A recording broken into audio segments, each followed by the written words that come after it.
Hello viewers, Tollywood story এক্সপ্লেনারে তোমাদের সবাইকে অনেক অনেক স্বাগত জানিয়ে পরশুরামের আজকের পর্বের রিভিউ শুরু করছি।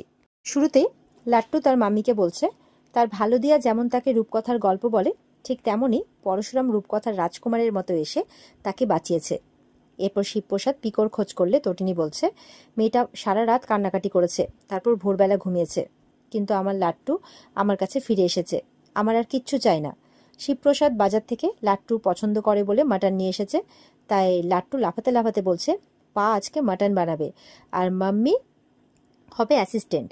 শিবপ্রসাদ তখন বলছে না, মাম্মিকে আজকে কিচ্ছু করতে হবে না, কারণ মাম্মি কাল সারা রাত ঘুমোয়নি। তখন তটিনী শিবপ্রসাদকে জড়িয়ে ধরে বলছে মানে ধন্যবাদ জানাচ্ছে। শিবপ্রসাদ তখন তাকে বলছে ধন্যবাদ কেন বলছো? তো শিবপ্রসাদ বলছে ধন্যবাদ তোমাকে, তোমার মতো মায়েদের, যারা এতটা পেশেন্স দেখাতে পারে, এতটা ধৈর্য দেখাতে পারে, আইনের প্রতি এতটা বিশ্বাস দেখাতে পারে। এরপর জিলিপি, কচুরি, বোঁদে এগুলোকে সার্ভ করতে বলছে। তটিনী তখন রান্নাঘরে চলে যায়। এরপর লাট্টু তার পাকে ডেকে কানে কানে বলছে পা, আমি কিন্তু কাউকে বলিনি যে তুমি Parshuram, I am proud of you পা, তাই বলছে। তার পা তখন তাকে বলছে তুমিও একদিন হিরো হবে। ঠিক তখনই তটিনীর মা শিবপ্রসাদকে ফোন করে, লাট্টুর খবর জিজ্ঞাসা করে। শিবপ্রসাদ বলছে যে লাট্টু ফিরে এসেছে। তটিনীর মা এরপর লাট্টুর সাথে কথা বলতে চান। লাট্টু তখন ফোনটা নিয়ে তার দিয়াকে বলছে আমি ফিরে এসেছি। তার দিয়া তাকে জিজ্ঞাসা করছে বাবা, তোমার কোনো চোট লাগেনি তো? তোমাকে কেউ মারধর করেনি তো? লাট্টু বলছে না, কেউ আমাকে কিচ্ছু করেনি। আমার সুপার হিরো আছে না পরশুরাম, সে আমাকে বাঁচিয়েছে।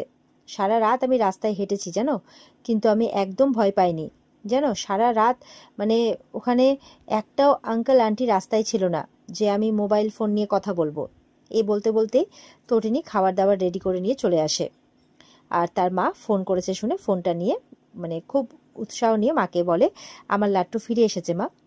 তটিনীর মা তখন জিজ্ঞাসা করছে সব ঠিক আছে তো? তটিনী বলছে হ্যাঁ, সব ঠিক আছে। জানো মা, ওই স্পেশাল ব্রাঞ্চের অফিসার পরশুরাম এসে আমার ছেলেকে বাঁচিয়ে দিয়েছে। শিবপ্রসাদ তখন তটিনীর মুখ থেকে পরশুরামের সুনাম শুনে তার দিকে তাকিয়ে তাকে দেখছে আর নিজেকে নিয়ে গর্ববোধ করছে। ওদিকে কর্ণ চ্যাটার্জি নিজের বাড়িতে বসে বসে ভাবছেন যে কতবার তিনি কবিরকে সেই জায়গা থেকে বেরিয়ে চলে আসতে বলেছিলেন, কিন্তু কবির তার বারণ শোনেনি আর পরশুরামকে সামনাসামনি দেখবে বলে সেখানে থেকে যায়। ঠিক তখনই লহরী চ্যাটার্জি এসে কর্ণ চ্যাটার্জিকে বলছে কবিরকে কোর্টে চালান করা হচ্ছে, ওকে বাঁচাতে পারছো না তাই না? কর্ণ চ্যাটার্জি এটা শুনে কাঁদতে শুরু করে। লহরীকে বলছে কবিরকে কি বাঁচানো যায় না? দেখো, আমরা তো শেষ চেষ্টা করেও ব্যর্থ হয়ে গেছি। দেখো কেসটা তো তটিনী গাঙ্গুলি মানে ভার্সেস কবির, তাই না? তুমি কি তটিনীর সাথে কথা বলে শিবপ্রসাদ গাঙ্গুলির সাথে কথা বলে একবার শেষ চেষ্টা করতে পারো না? ধরো আমরা যদি ওদের সামনে দাঁড়িয়ে ভুল হয়ে গেছে বলে ক্ষমা চেয়ে নিই। লহরী চ্যাটার্জি তখন কর্ণ চ্যাটার্জি সব কথা শুনে বলে অনেক দেরি হয়ে গেছে। একটা হাওয়ায় আগুন লাগিয়ে শূন্যে ছাড়লে শুধুমাত্র ছাইটাই ফিরে আসে। আমি তোমাকে আগেও বুঝিয়েছি যে তুমি এরকম কাজ করো না, তুমি তখন জ্ঞানশূন্য হয়ে গিয়েছিলে। তাই একটা মধ্যবিত্ত পরিবার এইভাবে মানে একটা মধ্যবিত্ত পরিবারকে এমনভাবে আক্রমণ করেছিলে যে তুমি ভেবেছিলে ওরা তোমার সামনে দাঁড়াতে পারবে না, কিন্তু উল্টো হলো। কবিরকে এখন কোর্টে চালান করা হচ্ছে। এরপরে আরাধ্যা সেখানে এসে কর্ণ চ্যাটার্জিকে বলছে বাবা, আমাদেরকে কবিরের কাছে যেতে হবে। কর্ণ চ্যাটার্জি তখন যেতে রাজি হন। লহরী চ্যাটার্জি তখন কর্ণ চ্যাটার্জিকে বলছে ওখানে কিন্তু প্রেস, মিডিয়া, এমনকি নন্দিনী মুখার্জিও আর সেই বাচ্চাটাও থাকবে। তুমি একজন বাবা হয়ে হেরে গেছো। তুমি আর আমার ছেলেটা আমার ছেলেটা তোমার পথ অনুসরণ করেছে বলে আজ তাকে শাস্তি পেতে হচ্ছে। একজন সাধারণ মানুষকে এত সাধারণ ভেবো না যে মানে ওই সাধারণ মানুষগুলো যদি রুখে দাঁড়ায় না, তাহলে ওরা একটা ইতিহাস মানে তৈরি করে দেবে, বুঝতে পেরেছো? ইতিহাস সাক্ষী আছে তার। কর্ণ চ্যাটার্জি তখন এই কথাগুলো শুনে রেগে যান আর বলেন বেশি জ্ঞান দিও না, এই বলে আরাধ্যাকে নিয়ে বেরিয়ে পড়েন। ওদিকে দেখা যাচ্ছে বলরাম আর স্পেশাল ব্রাঞ্চের যে অফিসাররা তারা কবিরকে নিয়ে মানে কোর্টে নিয়ে যাচ্ছে, আর সেখানে মিডিয়ার লোকেরা তাকে ঘিরে নিয়েছে। এরপর কর্ণ চ্যাটার্জি আরাধ্যাকে নিয়ে সেখানে পৌঁছলে মিডিয়ার লোকেরা তাকেও বিভিন্ন রকমের জিজ্ঞাসাবাদ শুরু করে। কর্ণ চ্যাটার্জি তখন তাদের প্রশ্ন এড়িয়ে যাওয়ার চেষ্টা করেন, নিজের মুখও লুকোচ্ছেন। আরাধ্যা এরপর কবিরকে স্পেশাল ব্রাঞ্চের লোকেদের সাথে বেরিয়ে আসতে দেখে তাকে গিয়ে জড়িয়ে ধরে। নন্দিনী তখন সেখানে আসে আর সে আরাধ্যাকে বলে, এটা তোর বেডরুম কিংবা পার্ক না, এখানে কোনো সিন ক্রিয়েট করবি না, তুই এখন সরে যা। আমি ওই কর্ণ চ্যাটার্জি আর কবির চ্যাটার্জিকে বুঝিয়ে দেব যে কমন ম্যান খেপে গেলে কি হয়। এরপরে পরশুরাম বলরামকে ফোন করে জিজ্ঞাসা করছে যে কবিরকে কি কোর্টে প্রডিউস করা হয়ে গেছে আর কর্ণ চ্যাটার্জি কি এসেছেন। বলরাম বলছে হ্যাঁ, কবিরকে নিয়ে যাওয়া হচ্ছে আর কর্ণ চ্যাটার্জিও এসেছেন। পরশুরাম বলছে তাহলে ওকে নিয়ে যা, আর ও বলেছিল না যে পাওয়ার যার আছে তাকে নাকি বাপ বলা হয়, তাই ওকে বলিস যে বাপেরও বাপ আছে। এই বলে ফোনটা রেখে দেয়।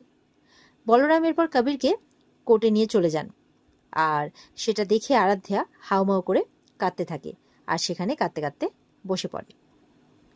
কর্ণ চ্যাটার্জি, জিৎ মুখার্জি, বাবিন, ভানু এরাও এরপর কোর্টের চত্বরে পৌঁছে যায়। সেখানে কর্ণ চ্যাটার্জি তটিনীকে দেখতে পান আর বলছেন, আমার ছেলেটার আজকে জেল হয়ে যাবে তাই না? এরপর জিৎ মুখার্জিকে বলছেন, আজকে তটিনী গাঙ্গুলি জিতে যাবে তাই না, আর আমি হেরে যাব। এটা শুনে তটিনী কর্ণ চ্যাটার্জিকে বলছে, আপনার প্রতি আমার সহানুভূতি আছে, কিন্তু আজকে আপনাকে দেখে আমার একটুও করুণা করতে ইচ্ছে করছে না, বিশ্বাস করুন। আসলে কি বলুন তো, প্রত্যেকটা সংসারেই একটা মায়ের প্রয়োজন আছে, কিন্তু আপনি তো এমনটা বলতে বলতেই কর্ণ চ্যাটার্জি তাকে বলছে এখানে কোনো পার্সোনাল আলোচনা না করতে, কোনো রকম পার্সোনাল আলোচনায় যেতে বারণ করছে আর কি। আর এরপরে একজন অসহায় পিতার মতো তটিনীকে জিজ্ঞাসা করছে, আমার ছেলেটার তো আজকে জেল হয়ে যাবে, কি নিয়ে বাঁচবো আমি, কাঁদতে কাঁদতে বলছে। এরপর শিবপ্রসাদকেও দেখতে পাই, সে দাঁড়িয়ে আছে দূরে। শিবপ্রসাদের কাছে যায়, শিবপ্রসাদের কাছে গিয়েও একই কথা বলছে যে আমার ছেলেটার তো জেল হয়ে যাবে, আমি তাহলে কি নিয়ে বাঁচবো। ঠিক তখনই দেখা যাচ্ছে স্পেশাল ব্রাঞ্চের লোকেরা কবিরকে নিয়ে যাচ্ছে, আর এটা দেখতে পেয়ে তো অবশ্যই কর্ণ চ্যাটার্জির খারাপ লাগে। হাজার হোক ছেলের জন্যই এত কিছু, কিন্তু শেষমেশ ছেলেকে কিচ্ছু করতে পারলেন না, কারণ নিজেই তো বিপথে ঠেলে দিয়েছেন না ছেলেকে, কিছু তো করার নেই। এরপরে কবিরকে নিয়ে যাচ্ছে, এটা দেখতে পেয়ে কবিরকে গিয়ে জড়িয়ে ধরেন আর কাঁদতে থাকেন আর কি। কবিরও কাঁদছে আর এরপরে বলছেন যে আজকে এই প্রথম যে আমি তোকে কথা দিতে পারছি না যে আমি তোকে ছাড়িয়ে আনতে পারবো কিনা, আর এই বলে কাঁদতে থাকেন আর কবিরের কাছে ক্ষমাও চাইছেন। কবির আর কি বলবে, সে চুপ করে আছে। আর এখানেই কিন্তু আজকের পর্ব শেষ হয়ে যায়। তো বন্ধুরা, এই ছিল আজকের পর্বের রিভিউ। আশা করি তোমাদের ভালো লেগেছে। ভালো লেগে থাকলে কিন্তু পর্বকে লাইক আর কমেন্ট করে অবশ্যই জানাবে। আর পর্বের বিস্তারিত দেখতে অবশ্যই স্টার জলসার পর্দায় চোখ রাখবে। আমাদের চ্যানেলের সাথে জুড়ে থাকতে হলে অবশ্যই চ্যানেলকে সাবস্ক্রাইব করবে। তাহলে দেখা হচ্ছে তোমাদের সাথে আগামীকালকে। সবাই খুব ভালো থাকবে। আজকের পর্ব এই পর্যন্তই। টাটা।